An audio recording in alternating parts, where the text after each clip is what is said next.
Assalamualaikum warahmatullahi wabarakatuh. Waalaikumsalam warahmatullahi wabarakatuh. Ya, selamat pagi anak-anak. Pagi, Pak. Iya, bagaimana kabarnya hari ini? Baik. Iya. Sudah sarapan belum? Puasa, Pak. Oh iya, puasa ya.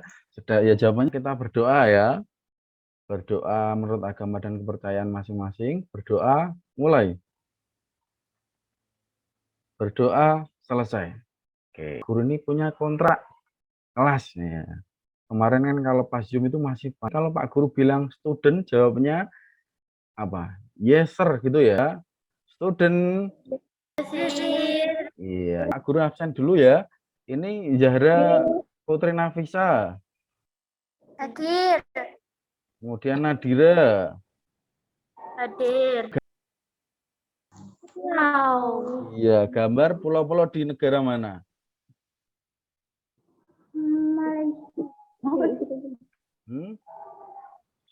Sumatera, Indonesia, Malaysia. Kalau Pak Guru tanya negara, berarti negara mana? Malaysia sama Indonesia. Iya, ini ada gambar Malaysia dengan Indonesia. Oke. Sekarang tanya, yang terbesar itu pulau mana saja? Jawa, Kalimantan, Sumatera, Sulawesi, Papua. Ada berapa? Ada Ada 5 ya. Nah, ada 5. berarti Indonesia itu sangat luas ya. Di sini ada yang pernah ke luar Pulau Jawa enggak?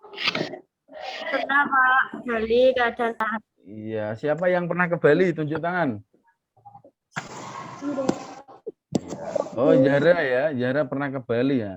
Nah, kalau di Bali itu kondisi alamnya seperti apa, Zahra?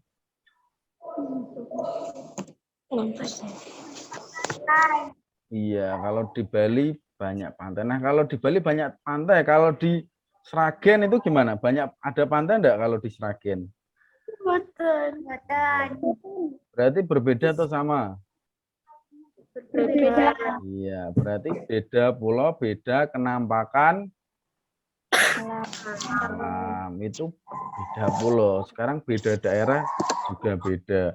Sragen dengan Karanganyar, dengan analisis hubungan kondisi geografi dan kondisi ekonomi ya. Kondisi geografinya apa? Yaitu kondisi alam dengan kondisi ekonomi. Dan yang ketiga itu menganalisis hak dan kewajiban masyarakat terhadap lingkungan. Itu ya, nanti yang akan kita pelajari hari ini. Oke. Buka bukunya pada tema 8 subtema 3. Itu ya, bisa dibuka halaman 73 ya. Ya. Oke, nah. Sekarang Halaman berapa, Pak? Ya, halaman 73. Oke. Nah, sekarang amati ya. Oke, sudah ya, sudah siap belajar. Oke, student. Oh, ya. Iya. Video ini. 5 destinasi super prioritas. Berikut adalah 5 destinasi super prioritas yang dirancang tak hanya menjadi daya tarik wisata saja, namun juga menumbuhkan ekonomi kreatif yang bisa dinikmati warga setempat. 1. Danau Toba, Sumatera Utara. Danau vulkanik terbesar di dunia dengan panjang 100 km, lebar 30 km, dan kedalaman 1.600 meter. 2. Borobudur, Jawa Tengah.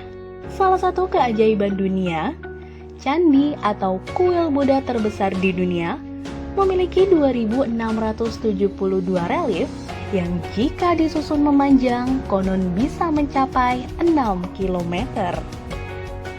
3. Labuan Bajo, Nusa Tenggara Timur.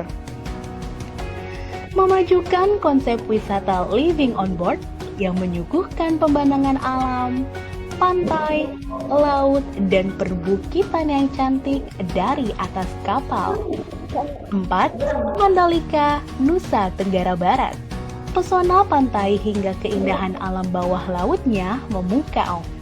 Wisatawan bisa mengikuti festival unik bernama Bau Nyale. 5. Likupang, Sulawesi Utara. merupakan kawasan ekonomi khusus untuk pariwisata dengan hotel, restoran, dan sarana pendukung tempat wisata laut yang sedang disiapkan. Putar video tentang apa, anak-anak? Kita pikiran desa wisata. Destinasi super prioritas. Iya, betul sekali. Ini adalah tentang 5 destinasi super prioritas. Ya. Ini hal yang dicanangkan oleh Pak Presiden dengan Pak Menteri ya. Tentang destinasi yang paling penting. Kalau prioritas berarti yang paling, iya, betul sekali, yang paling penting di Indonesia. Ada apa saja tadi? Ada Danau. Toba. Iya, di Danau Toba. Iya, Danau Toba di pulau mana? Iya, di Sumatera. Kemudian ada yang kedua tadi apa? Candi Borobudur. Candi Borobudur di mana? Jawa Tengah. Iya, ada di Magelang, Jawa Tengah. Betul. Nah, kemudian yang ketiga? Labuan Bajo. Iya. Nusa Tenggara Timur. Iya, Labuan Bajo, Nusa Tenggara Timur ya. Di pulau mana itu? Nusa Tenggara Timur. Iya. Barat. Yang terakhir tadi di mana? Likupan dari Sulawesi Utara. Berbeda. Iya, beda ya. Dengan berbeda pulau, beda kondisi alam, wisatanya juga berbeda ya. Kalau di Danau Toba kan, ya itu ada danaunya. Kemudian di Magelang ada candinya dari batuan. Nah, kemudian Labuan Bajo ada pantai atau guru punya tag tentang Labuan Bajo. Labuan Bajo juga masuk dalam destinasi wisata super prioritas. Nah, sekarang bisa dibacakan Nadira. Labuan Bajo. Labuan Bajo merupakan salah satu desa yang terletak di Kecamatan Komodo, Kabupaten Manggarai Barat, Provinsi Nusa Tenggara Timur, Indonesia. Itu gerbang bagi para wisatawan yang ingin menjelajahi tempat-tempat wisata unggulan di Provinsi NTT. Tempat yang Informasi penting apa saja yang kalian dapatkan dari teks itu? Setia Nur Ramadhani. Labuan Bajo terletak di Kecamatan Komodo, Kabupaten Manggarai Barat, Provinsi Nusa Tenggara Timur, Indonesia. Iya, satu itu ya, benar ya. Oke, kemudian yang kedua Yulaika Fatika Sari.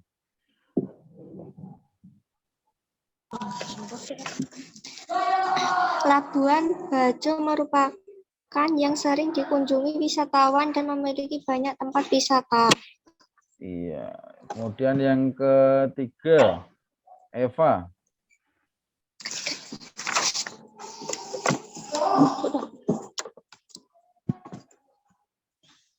Merupakan pintu gerbang bagi para wisatawan yang ingin menjelajahi tempat-tempat wisata unggulan di Provinsi NTT. Iya. Nah, kalau yang terakhir dari itu yang keempat, Zahra.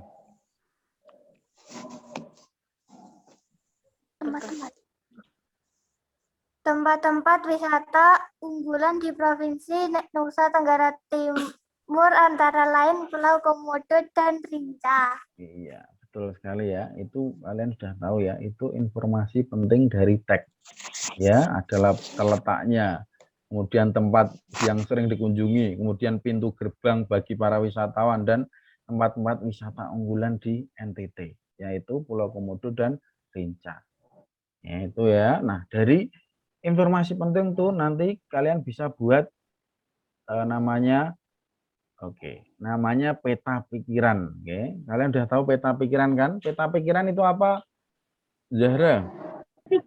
Adalah sebuah diagram yang digunakan untuk memvisualisasikan informasi secara heterogenis. Iya, peta betul sekali ya.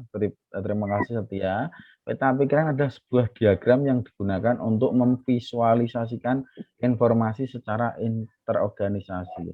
Itu tentang peta pikiran. Nah, kalian kan sudah baca teks, kemudian bisa menemukan informasinya.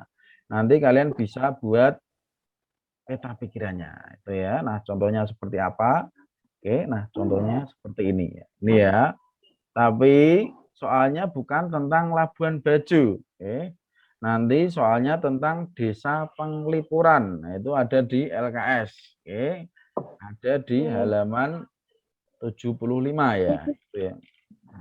74, 75. Nah, nanti buat temukan informasi pentingnya nanti buat peta pikiran. Oke, itu ya. Bisa dipahami anak-anak? Bisa. Oke, student. Dasar. Ya, kurang. Oke, masih kompak ya kelas 6. Oke, nah, sekarang tentang pengaruh kegiatan pariwisata terhadap kehidupan perekonomian. Oke. Wisata itu ternyata berdampak pada kehidupan perekonomian. Oke. Nah, kalian yang pertama, sektor wisata merupakan salah satu sumber penghasilan negara, itu ya. Jadi kalau kalian berwisata, kalian bayar karcisnya, di situ juga sudah ada pajaknya.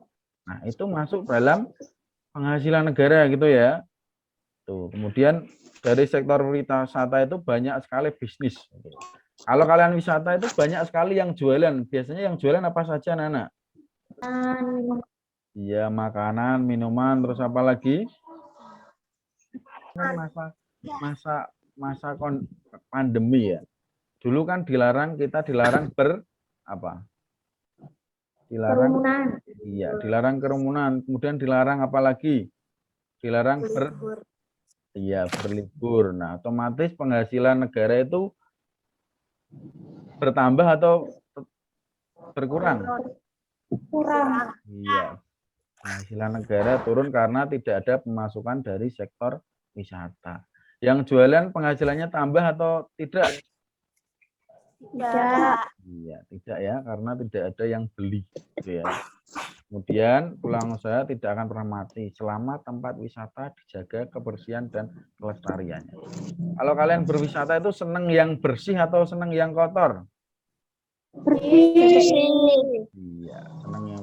Kalau kalian sekolah itu senang yang bersih atau senang yang kotor? Bersih. Makanya itu ya, kita harus menjaga kebersihan ya, bisa di rumah, di sekolah, dan juga di tempat wisata ya. Makanya itu jangan pernah buang sampah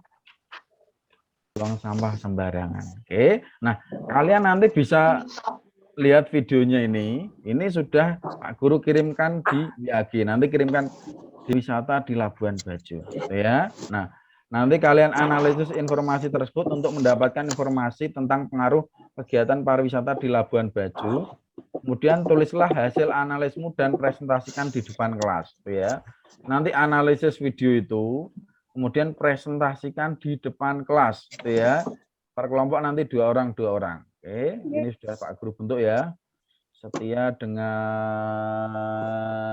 Siva, Zahra dengan Nadira, Fatika dengan Intan, kemudian Eva dengan Berarti kalau kalian ingin bersih, ingin sehat itu namanya hak atau kewajiban?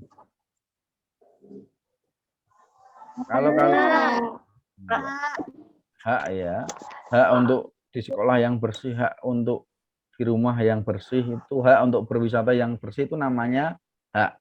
Oke, nah sekarang apakah kamu tahu makna hak? Tahu nggak makna hak? Nah sekarang ini Pak Guru punya gambar. Oke, ini gambar apa anak-anak?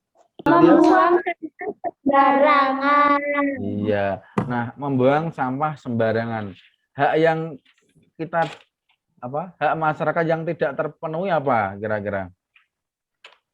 Tidak mendapatkan lingkungan yang bersih. Iya, tidak mendapatkan lingkungan yang bersih dan sehat, rapi. Nah, apa yang dilakukan untuk dilakukan supaya hak masyarakat terpenuhi? Nah, yang dilakukan apa kira-kira? Kewajiban kita agar haknya terpenuhi. Pada tempatnya. Iya, membuang sampah pada tempatnya. Oke ya, itu. Nah, dari gambar itu kita sudah tahu kan hak itu apa? Hak itu apa kira-kira, Zahra? Mutlak menjadi milik kita dan penggunaannya tergantung pada kita sendiri. Iya. Hak itu sesuatu yang mutlak milik kita dan tergantung diri kita sendiri itu ya. Nek kita pengen bersih, berarti kita harus apa? Membuang sampah pada tempatnya. Iya, kemudian kita harus sering tuh. Jadi kalau di rumah itu jangan hanya tidur, makan ya. Yang pengen bersih ya harus mau membersihkan sendiri, harus mau membuang sampah sendiri itu ya. Itu yang harus dilakukan di rumah. Itu ya, itu tadi benar dari Zara bahwa hak adalah suatu yang mutlak menjadi milik kita dan penggunaannya tergantung pada kita sendiri ya. Yang pengen bersih tapi kok saben dina buang sampah di kamar ya.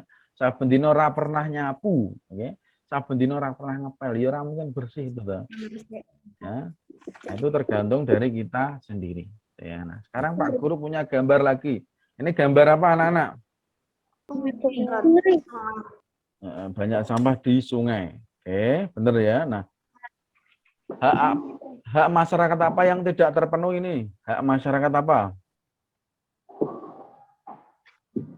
Setia Nur Ramadhani. Siva, hak masyarakat apa yang tidak terpenuhi? Tidak mendapatkan lingkungan yang bersih. Tidak mendapat lingkungan yang bersih. Tidak mendapatkan apa? Air? Ya, tidak mendapat. Jangan membuang sampah di mana tadi? Di sungai. Ya, di sungai ya. Soalnya yaitu iya, kendaraan asap ya. Polusi Udara. ya, polusi udara. Nah, hak yang tidak terpenuhi apa?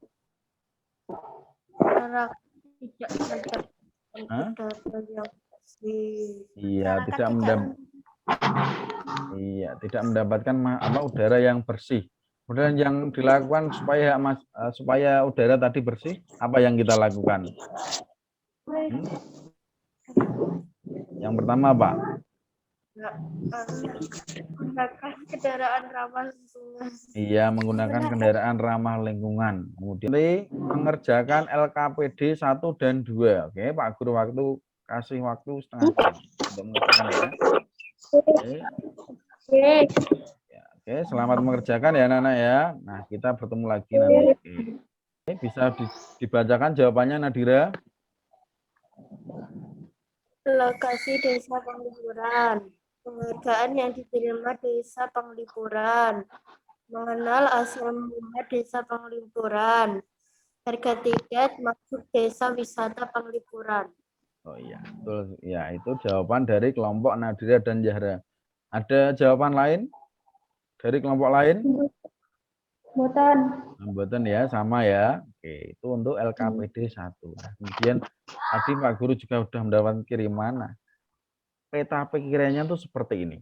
Oke, dari jawaban yang dijawab oleh Nadira dan Zahra. Oke, nah, selanjutnya LKPD 2. Secara tidak langsung kegiatan pariwisata di Labuan Bajo akan membangkitkan perekonomian masyarakat setempat.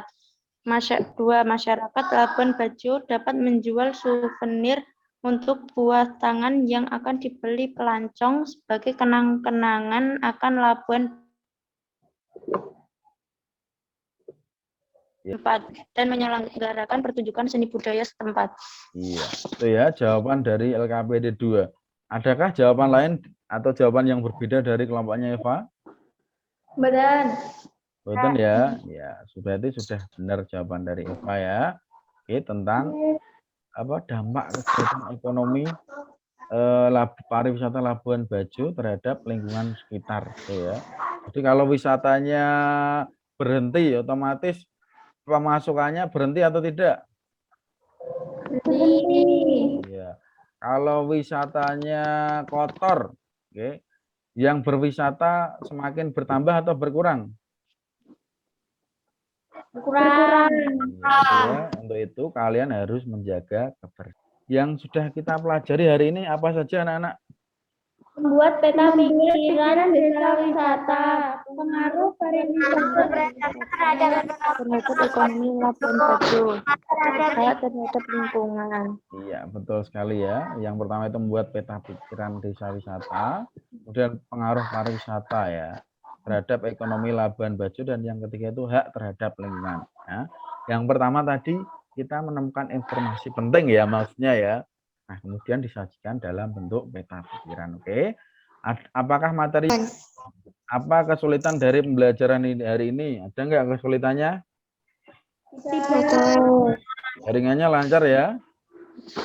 Jaringannya lancar ya. Kalian harus terus belajar meskipun pembelajaran secara online ya. Nah, untuk mengetahui pemahaman kalian nanti kerjakan soal evaluasi ya.